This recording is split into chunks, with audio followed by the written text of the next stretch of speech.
ससुरे जाही कही के नंदू टेका तो भाई बहिनी बिना देखेगा सजन जोरे बेटी का तो भाई बहिनी बिना देखेगा सजन जोरे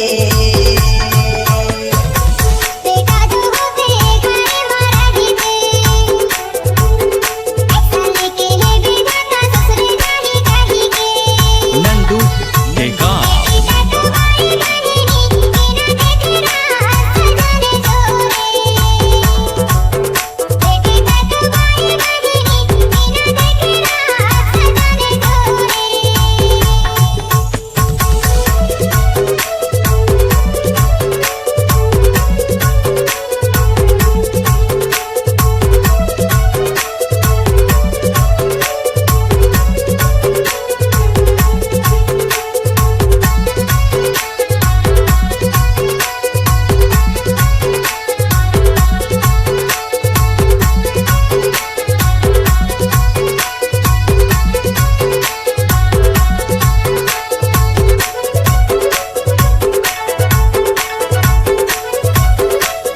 नंदू